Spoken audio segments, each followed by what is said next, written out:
Bem, vamos continuar em Atos capítulo 3. Não é? Nós temos aqui alguns ensinos preciosos na palavra de Deus para a vida cristã. E nós vamos ao versículo de número 7. Nós paramos no 6. E vamos então até aqui o capítulo 4, alguns versículos do capítulo 4. Vamos lá. Atos, capítulo 3, versículo 7. Diz o texto de Atos, capítulo 3, e você fique com a Bíblia aberta, por favor.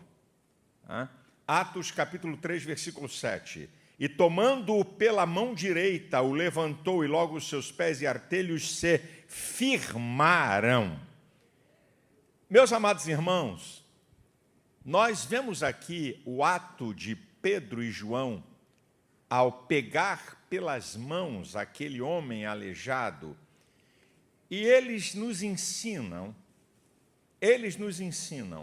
se a igreja de Jesus, que sou eu e você, se quisermos cumprir a nossa missão de resgatar o homem pecador e restaurá-lo, Pedro e João, nessa história real e verídica, deles irem ao templo e ter um paralítico à porta, nós podemos aprender algumas coisas importantes aqui. Se nós quisermos realmente cumprir com a nossa missão, a nossa função de restaurar o homem pecador. No versículo 4, diz que, fitando os olhos nele. Então, em primeiro lugar, atenção com as pessoas. Nós não podemos verificar as pessoas apenas na ótica humana, sociológica, psicológica. Pedro e João viram além da necessidade humana. A primeira coisa é isso aqui. Nós temos que ter uma visão real da necessidade do homem, a necessidade do ser humano. Isso aqui é muito importante. Número 2, nós encontramos no versículo 6, eu já vou entrar aqui no 7, quando Pedro diz para eles: nós não temos ouro nem prata, mas o que temos, isso nós te damos. Em nome de Jesus, levanta e anda. Segundo lugar, atenção é a primeira. Segundo, se quisermos ser portadores da missão de Cristo, nós temos que usar o poder do Evangelho. Não é poder da psicologia, não é poder da sociologia, não é poder do coach, é o poder do Evangelho. É poder do Evangelho. Nós não vamos restaurar homem pecador. Eu não estou menosprezando ciência, não estou falando nada disso aqui. Não estou menosprezando conhecimento, nada disso não. Eu estou dizendo que para nós cumprirmos a nossa missão de restaurar o homem pecador, poder do Evangelho. É em nome de Jesus, é palavra de Deus, é oração, é os elementos espirituais para resgatar o homem pecador. Eu aprendo aqui uma outra coisa muito importante. Diz que Pedro, tomando pela mão, número 3, participação. Atenção, usar o poder do Evangelho e participação. Pedro e João participaram de todo o processo até aquele homem andar sozinho. Pregar o Evangelho, discipular, batizar, nós temos que participar do processo. Nós não podemos apenas pregar, há um processo. Não foi apenas Pedro que declarou: em nome do Senhor Jesus, levanta e anda. Ele participou do processo, ele pegou pela mão. Aquele homem nunca tinha ficado em pé, nunca tinha dado um passo. Então, nós temos que participar do processo da restauração do homem pecador. Em quarto lugar, nós verificamos aqui, atenção, poder do Evangelho, participação e esforço. Esforço, tempo, dedicação é esforço. Hoje ninguém quer dar tempo para ninguém. Estamos tão envolvidos pelas demandas da nossa vida que pensamos que o mundo é só nós.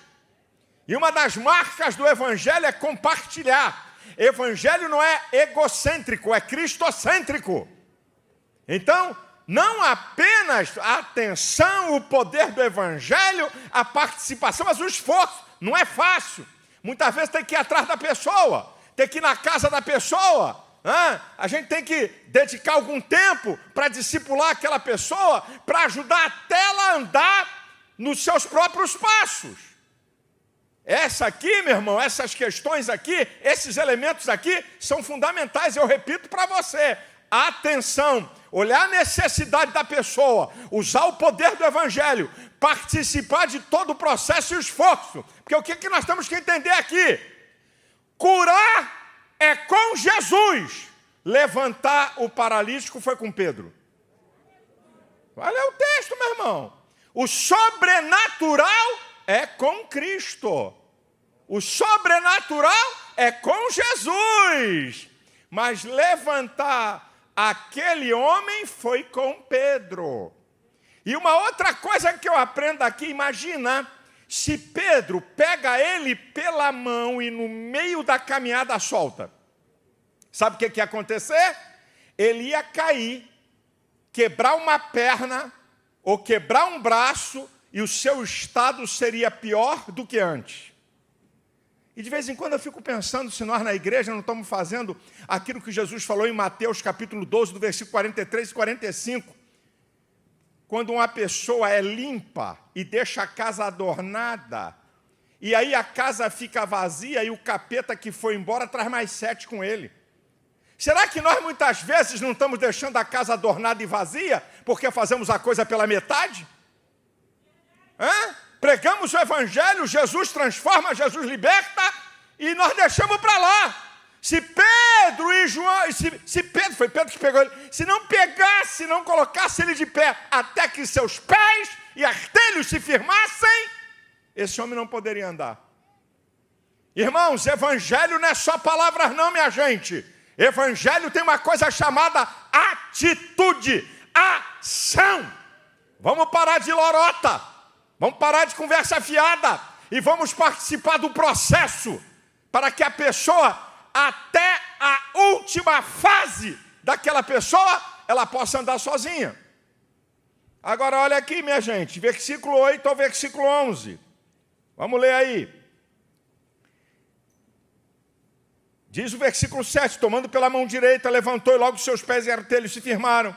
E saltando ele pôs-se em pé e andou, entrou com eles no templo, andando e saltando e louvando a Deus. E todo o povo o viu andar e a louvar a Deus. E conheciam-no, pois era ele que se assentava a pedir esmola à porta formosa do templo. E ficaram cheios de pasmos e assombro pelo que lhes acontecera. E apegando-se o coxo que fora curado a Pedro e João, todo o povo correu atônito para junto deles ao alpendre chamado Salomão. Olha que coisa interessante, olha o resultado aqui. Quando o poder de Deus, aliado à ação da igreja, nós vamos ter resultados maravilhosos. Primeiro, ele levantou uma ação, uma atitude superior, uma posição acima da que ele estava. É isso que o evangelho faz. O evangelho sempre muda a nossa vida para melhor. Sempre tira você de uma situação inferior e coloca você numa situação superior.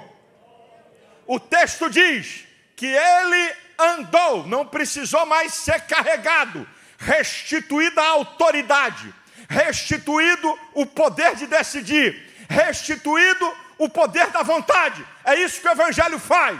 O evangelho liberta, quebra cadeias para a pessoa ser livre para decidir.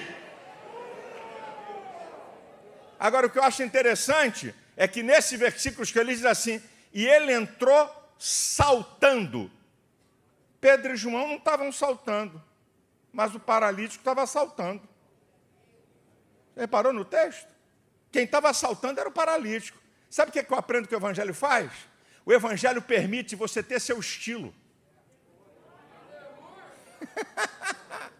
O evangelho permite você ter seu estilo, meu irmão.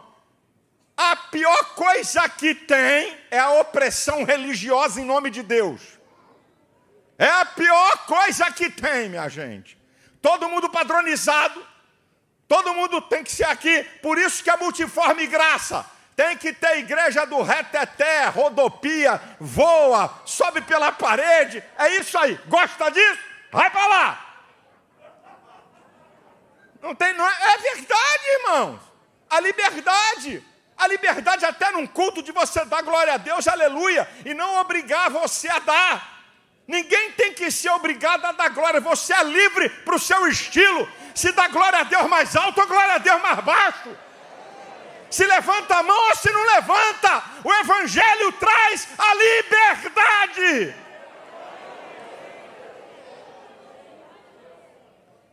Uma outra coisa que eu aprendo como resultado. Ele entrou no templo louvando a Deus. Não entrou no templo louvando Pedro e João. Nós não trabalhamos no Evangelho para o nosso louvor. Uma coisa que eu tenho assim, uma dúvida, sabe? Não estou criticando, eu só estou analisando. Eu já fui em igreja, esse aqui é meu discípulo. Essa aqui é minha discípula. Não é de Cristo, não? Onde é que a Bíblia está dizendo que você tem que fazer discípulo para você? Aí o pessoal reclama da Assembleia de Deus. Sabe, o pessoal fala, né, de regras que a gente sabe, de exageros, de costume, mas, meu irmão, vai em movimentos neopentecostais, o que é que tem? O discípulo não pode fazer nada se não pedir autorização.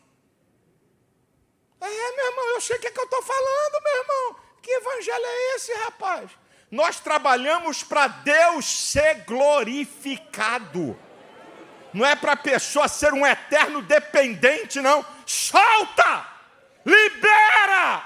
Você deu atenção, você pregou, você participou, você teve esforço, agora libera! Deixa essa pessoa andar sozinha. Ela foi discipulada, ela aprendeu, ela está aqui. Para de querer manipular pessoas ou grupos. Gente que quer ser dono de pedaço de igreja, gente que quer ser dono de grupo de igreja. Libera! Sai desse jugo. Você é livre para adorar a Deus. Você é livre para engrandecer a Deus. Você é livre.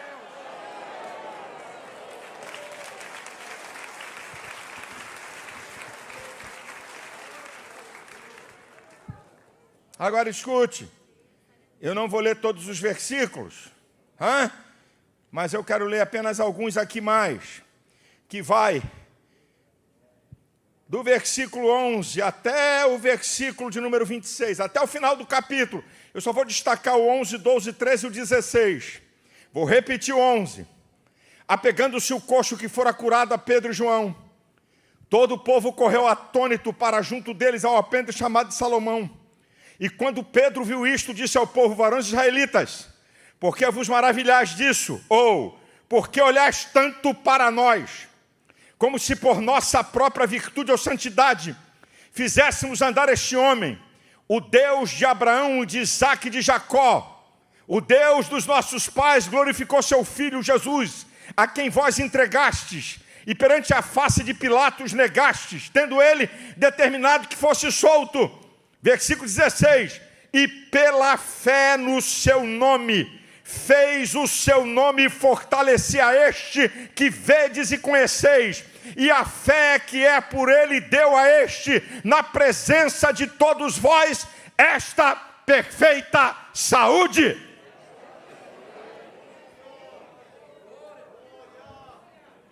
Há algumas coisas aqui interessantes para se destacar. A primeira, o que o povo diz quem somos? Você tem que tomar muito cuidado.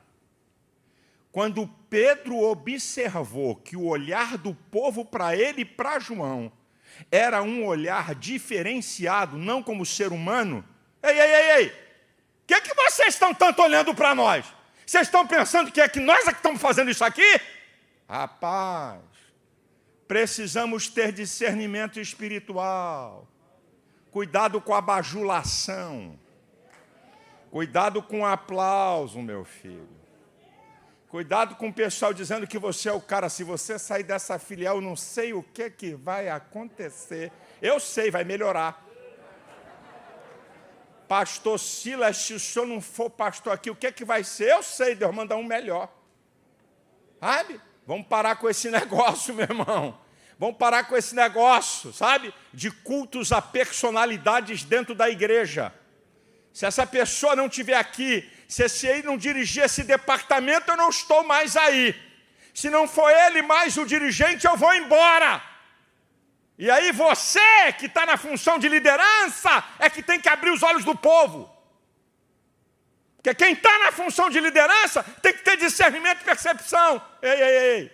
Vocês estão idolatrando quem? O que é que vocês estão pensando que está acontecendo aqui? É por minha causa?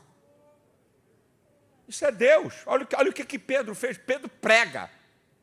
Vocês estão olhando tanto para nós o quê? Vocês estão pensando o quê? Que nós fizemos isso pelo nosso poder?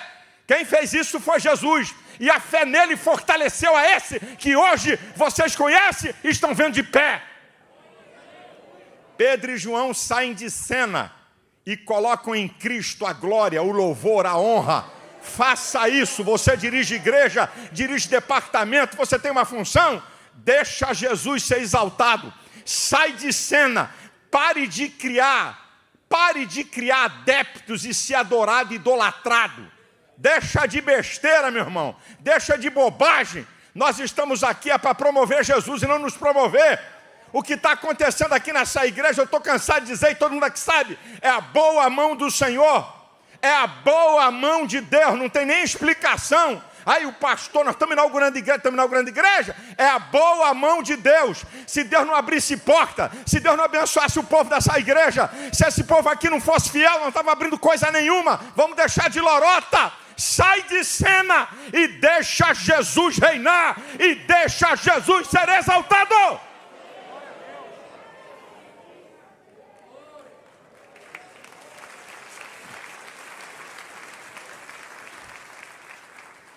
O que as pessoas estão dizendo que somos?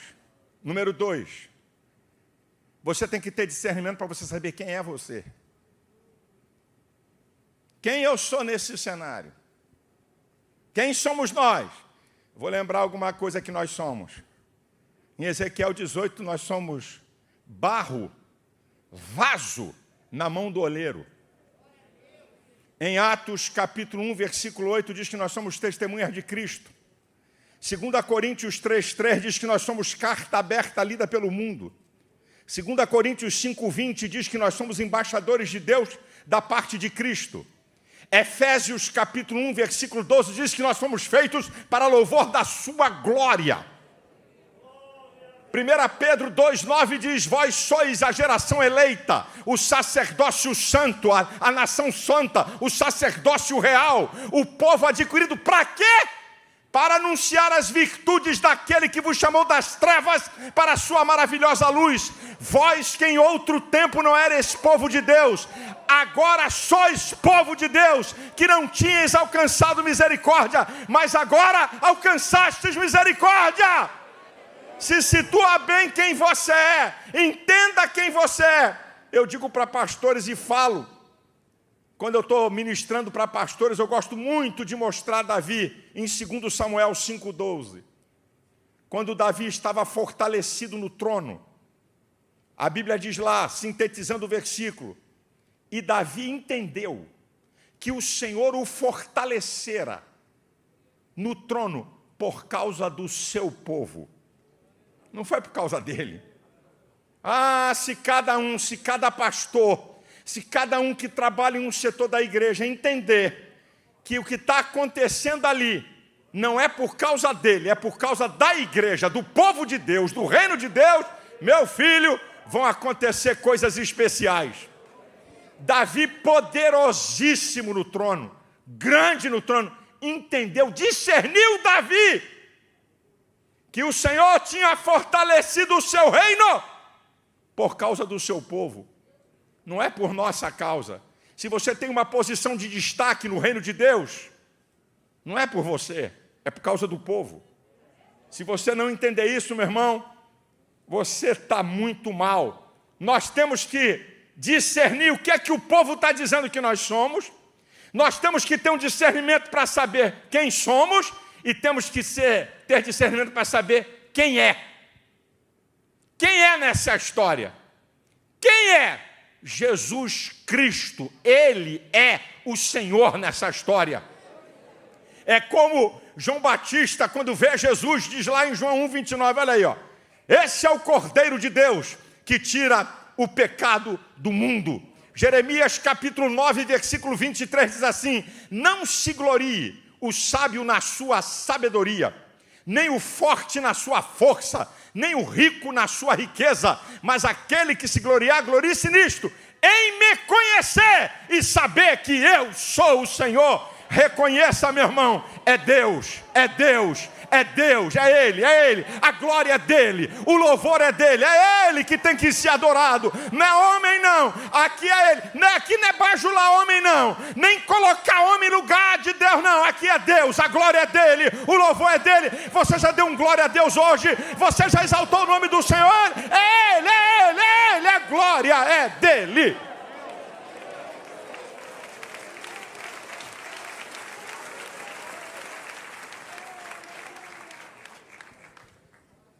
Agora vamos ao capítulo 4, do versículo 1 ao 4. Olha o que diz o texto. Vocês vão ver aqui Pedro e João pregando em todos esses versículos. E estando eles falando ao povo, sobrevieram os sacerdotes e o capitão do templo e os saduceus, doendo-se muito de que ensinassem o povo e anunciassem em Jesus a ressurreição dos mortos.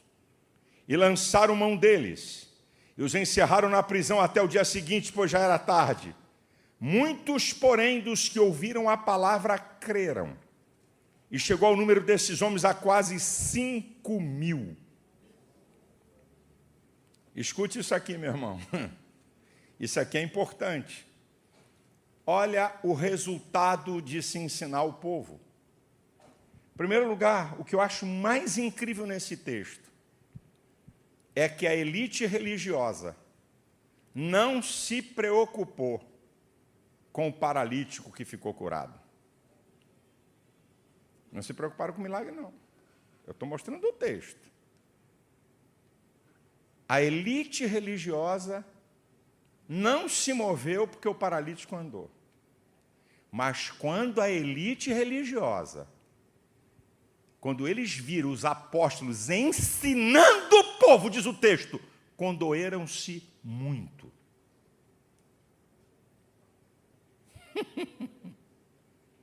Não se condoeram com a experiência do paralítico andar, mas se condoeram com o ensino. Então a gente tem que aprender algumas coisas aqui. Número 1, a ignorância dá poder ao diabo. Eu tenho dito isso, falei domingo aqui passado. Olha o que diz 1 Timóteo 4:1. Nos últimos dias o Espírito expressamente diz que muitos apostatarão da fé, isso é, negar a fé, dando ouvido a espíritos enganadores e doutrinas de demônios. Olha essas duas classes que Paulo está escrevendo a Timóteo. Espíritos enganadores. O que é isso, pastor? Gente que cura, profetiza, faz milagres, prega, mas é do diabo. Para você discernir isso só com conhecimento. É aquilo que está lá em Hebreus 5,14. O alimento sólido é para os fortes, para os amadurecidos, os quais, em razão do costume, têm os seus sentidos exercitados, tanto para discernir o bem como o mal. Estou falando de Bíblia, meu filho. Olha lá, ó. O alimento sólido, a palavra, comida forte. Para discernir o bem e o mal, é o conhecimento. Depois vai falar, no mesmo texto, de doutrinas de demônios. Espíritos enganadores, isso é, se transfigura em anjo de luz para enganar o povo. E o segundo é mais fundo ainda. Doutrina de demônios significa teologia deturpada, heresia. Satanás, ele vence na ignorância. A ignorância faz você ser enganado por espíritos que parece que é reino e é de Deus, mas é diabo. e por teologia falsa. Satanás trabalha na ignorância. 2, vocês já sabem, eu só estou repetindo o que vocês sabem. Oséias 4:6 diz: o meu povo foi destruído, porque lhe faltou conhecimento. Isto é, a única coisa que destrói o povo de Deus, isso aqui é muito profundo, é muito sério, é para você ficar antenadíssimo. Primeiro, você é enganado, você tem apostasia, negação da fé, e agora é destruição, que a Bíblia está falando. Agora, presta atenção no que eu vou te dizer aqui.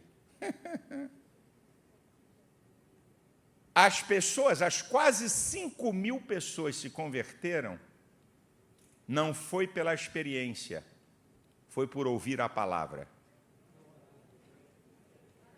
Está na Bíblia, meu irmão. Não estou aqui arrumando texto para tentar consubstanciar o que eu quero trazer para você. Eu repito aqui o versículo. Vou repetir o versículo para você, irmãozão. Vou repetir aqui.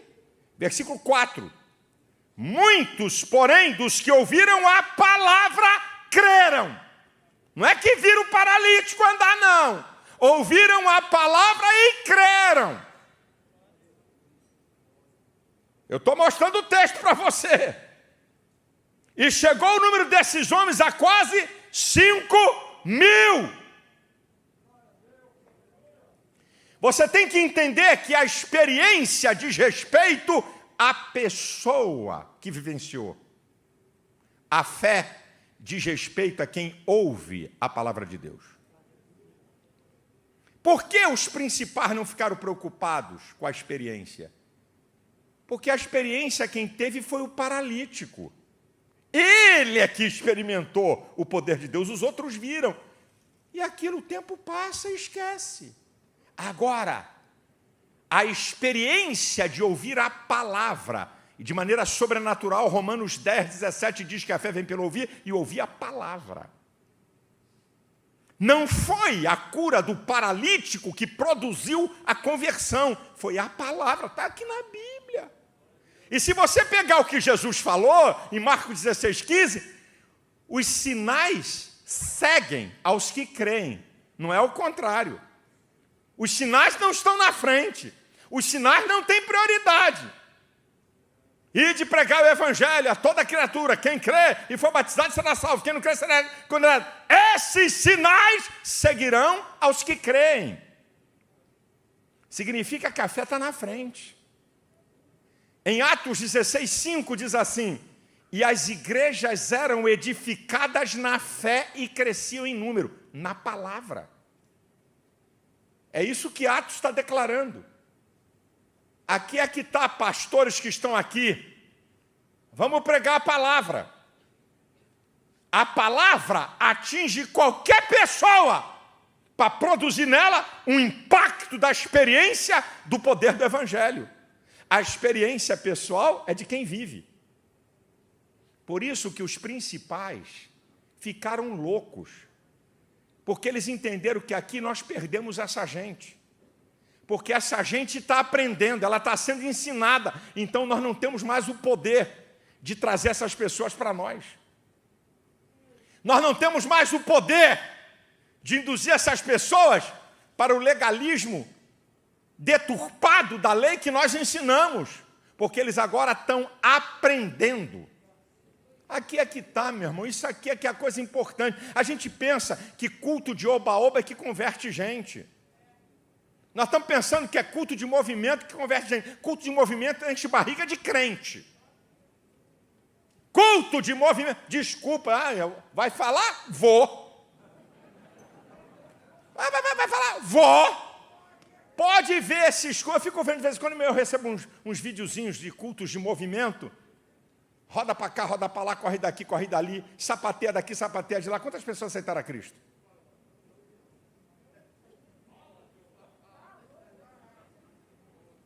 É bom para crente, alega crente, enche barriga de crente. Mas para o pecador, ainda são capazes de dizer, esse povo é maluco mesmo, irmão. Esse é pirado mesmo, olha esse cara aqui. E esse passo aí eu já vi lá no tambor, aí, é igualzinho. Porque de vez em quando eu fico vendo um negócio, sabe, que é muito interessante. E eu tenho dificuldade para dizer que é poder de Deus. Não, pastor, mas pastor, o diabo é dissimulado. Não estou falando disso. Não estou falando disso aí. É movimento, é movimento, é movimento, é movimento, é movimento, é movimento. Quantas pessoas aceitaram a Cristo? Se pregou o que para alcançar o pecador? Ensinou o que para ir tudo menino? Escuta tanta profecia, vê tanta revelação, vê tanta visão e continua o mesmo crente sem vergonha, medíocre de sempre. É o que meu sogro dizia. Meu saudoso sogro e pastor de vocês, de muitos aqui, que foram ovelhas do pastor Santos. Ele dizia, Silas. Ele não falava Silas, ele cortava o S. Sila. Ele não me chamava de Silas, é Sila. Sila, essa gente vê tanto anjo e briga tanto. Essa gente vê tanto anjo, é uma disputa desgraçada entre eles. Essa gente vê tanto anjo e continua os mesmos crente fuleiro ruim. Isso é o pastor José Santos, um homem de altíssima experiência ministerial. E eu aprendi com o meu mentor. Eu falava, ele está certo. Na Bíblia, pegue na Bíblia os homens que foram impactados por coisas transcendentes, se a vida deles não mudou para sempre. Pega na Bíblia, meu irmão. Pega na Bíblia. Quem teve experiência do transcendental se foi o mesmo. Esse povo diz que vê tanta coisa, tem tanta revelação, falam tanta profecia e continuam menino do mesmo jeito. O que está acontecendo?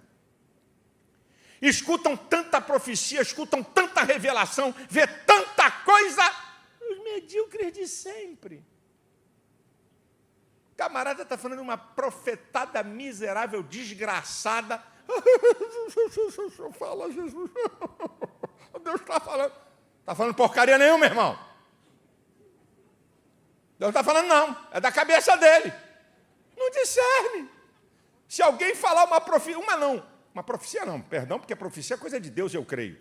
Creio nos dons espirituais, porque eu sou pentecostal. Escuta uma batatada de um besterol, chora. Ou então tem o teleprofeta. Teleprofeta. Tudo bem, irmão? Tem uma para mim hoje?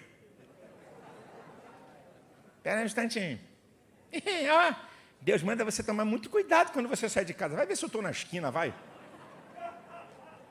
Tem que tomar cuidado toda vez que eu vou sair de casa, na rua, tá atento. Mas o povo gosta de... Rapaz, me fala, eu vou verificar de vez em quando. O camarada em Facebook, um monte de gente seguindo. Olha aí você, minha irmã, você que está de azul, é contigo mesmo, hein? Vagabundo, bandido, pilantra. Mas por quê? Mas por que tem esses caras? Porque tem povo menino que não é alicerçado na palavra. Por causa disso, irmãos. É por causa disso. Aí esses caras deitam e rolam. Aí, você tem alguma mensagem para mim? Tenho sim. Tenho sim. A irmã, como a irmã? Isso, a irmã Manuela. A irmã Manuela. Porque ela mesmo botou o nome, o besta vai e usa o nome que ela mesmo já entregou para ele. Rapaz, eu fico ouvindo esse negócio, eu digo, Jesus, como é que tem gente para isso, meu Senhor da glória? Não está vendo que o cara é bandido, é vagabundo, é charlatão, é pilantra? Não está vendo que não tem nada de Deus nisso aí? Mas é um povo o quê? Não tem palavra. Não tem palavra. Cria esse tipo de gente. Olha lá, ó. Até a elite religiosa disse, acabamos de perder. Vamos prender esses caras. Vamos parar. E aí eu aprendo uma outra coisa aqui. Para a pregação do evangelho tem forte oposição. Quando você prega a palavra, tem forte oposição. Gente se levanta contra. Porque você está... Para besteira não, então, até usam de piada, de brincadeira, né? Usa até para quem tem discernimento, até debocha. Porque sabe que aqui não tem nada de Deus, que as coisas de Deus não tem deboche. Mas sabe que aqui não é nada de Deus, mas a palavra Meu irmão, se levanta contra, tem que parar isso aí. Tem que calar esse cara, tem que ferrar essa igreja. Tem que calar esse cara aí. Porque ele sabe que um povo que aprende a palavra, que ouve a palavra, a fé cresce. É sobrenatural. Não me pergunta como é que é isso. Mas todas as vezes que você entra numa igreja, eu estou mostrando a Bíblia. Você ouve um louvor, te inspira. Traz alegria. É verdade, um louvor bonito. Eu vejo aqui, esse camarada tocando aqui com graça, inspira. Isso é bom, faz parte do culto. Agora, não está na Bíblia que isso aumenta a fé. Mas inspira, abençoa, alegra, traz uma alegria. Agora, aumentar a fé, contar testemunho, inspira. É bom ouvir testemunhos do que Deus faz. É bom, é mais uma prova de que Jesus é poderoso mesmo. Agora, acrescentar fé,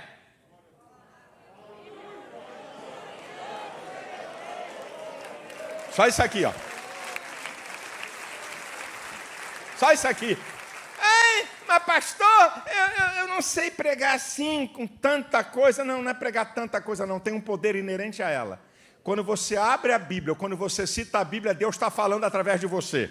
O único livro que o autor está presente. Então, quando você está falando, é o que diz Hebreus 4:12. A palavra de Deus é viva e eficaz, mais penetrante que espada alguma de 2 gumes, penetra até a divisão da alma e do espírito, das juntas e das medulas, apta para discernir os pensamentos e as intenções do coração. Não é oba-oba, não. Não é movimento, não. Não é profecia, não. É a palavra que vai no último reduto, onde a psicologia, a psicanálise, a psiquiatria, ninguém vai. A palavra vai lá no último reduto do Senhor. Palavra poderosa é a palavra de Deus.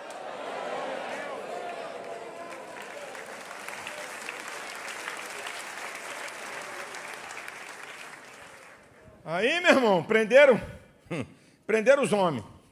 Só tem uma coisinha, né? Uma coisinha muito interessante, é que Deus age pela sua palavra. Olha 4, versículo 18. E chamando-os, disseram que absolutamente não falassem nem ensinassem no nome de Jesus. Olha a preocupação deles. Respondendo, porém, Pedro e João lhes disseram: julgai vós se é justo diante de Deus ouvir-vos antes a voz do que a Deus, porque não podemos deixar de falar do que temos visto e ouvido. Mas eles ainda os ameaçaram mais, e não achando motivo para os castigar, deixaram-nos ir por causa do povo, porque todos glorificavam a Deus pelo que acontecera. Não tem jeito, meu irmão, não tem jeito. Nada pode parar a pregação. Nada pode parar a pregação do Evangelho. Pode ameaçar, pode mandar para a cadeia, pode mandar matar, como aconteceu desde os primórdios da igreja. Desde os primórdios da igreja que teve perseguição. E a igreja marcha triunfante. Desde os primórdios que tem ameaça. Desde os primórdios que matam crente, bota crente na cadeia, proíbe a pregação do evangelho. Quando o comunismo chegou na China, fechou tudo, matou pastor, botaram para derreter, arregaçaram. Aí teve o silêncio de algumas décadas. Ninguém sabia o que tinha acontecido com a China e com a igreja. Quando o comunismo veio sobre a China, tinha lá 2, 3, 4 milhões de crentes. 30, 40 anos de silêncio. Aí quando abriu, de novo, e acabou a igreja, porque mataram o pastor, fuzilaram o pastor, botaram o pastor no paredão, torturaram o crente, fecharam o templo. Quando a China deu uma abertura, tinha uma igreja de mais de 10 milhões de pessoas. Quem é que vai frear a igreja, rapaz? Quem é que freia a palavra, rapaz? Deus vela pela sua palavra. Ele vela, ninguém vai frear a palavra. Prega a palavra, pastor. Prega a palavra para a tua família crente. Lê a Bíblia com teus filhos, meu irmão. É isso que está precisando. O que está acontecendo hoje com um monte de filho de crente. Adolescentes deturpados. Adolescentes que não estão temendo a Deus, jovens. Estão falando em prostituição como se fosse uma coisa qualquer e normal. Vão para a universidade e são contaminados facilmente. Sabe o que está faltando? É isso aqui, ó. Palavra de Deus na tua casa. Eu estou falando de pregador, mas chegou a tua vez, meu filho. Abre a Bíblia na tua casa. Você não precisa pregar, não. Vamos ler aqui, vamos ler um salmo aqui junto. Vamos ler uma porção da palavra. Põe a palavra de Deus na tua casa. Não tem capeta que resista. Não tem poder de pecado que destrói a tua família. É o poder da palavra. É a palavra de Deus que tem que estar na minha vida, na minha casa, na igreja. É a palavra de Deus.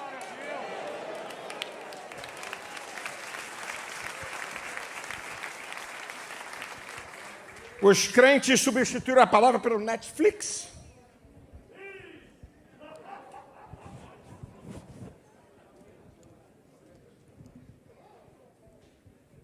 Os crentes substituíram a palavra por isso.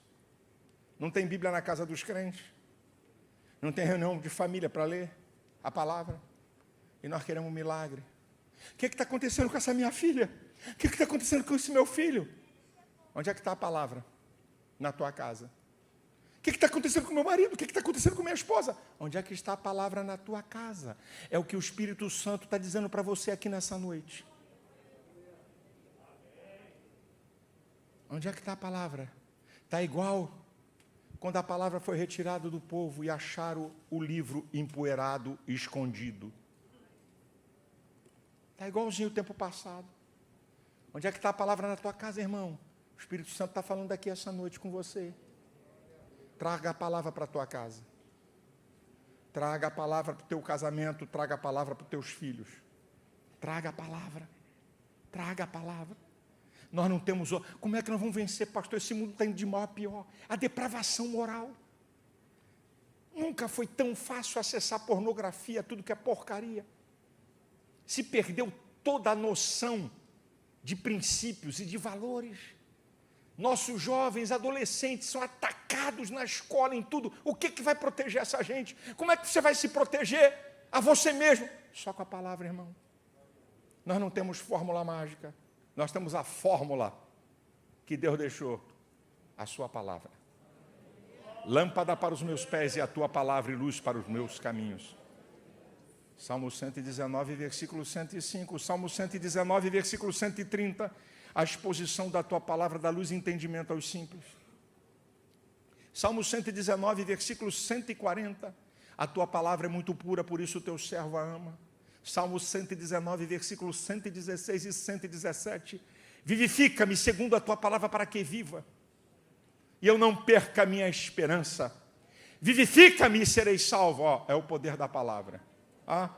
Bem-aventurado o varão que não anda segundo o conselho dos ímpios, não se detém no caminho dos pecadores, não se assenta na roda dos escarnecedores, antes tem o seu prazer aonde? Na lei do Senhor, e na sua lei medita de dia e de noite. Resultado, pois será como árvore plantada junto a ribeiros, cujas folhas não caem e dão seu fruto na estação própria, e tudo quanto fizer prosperará.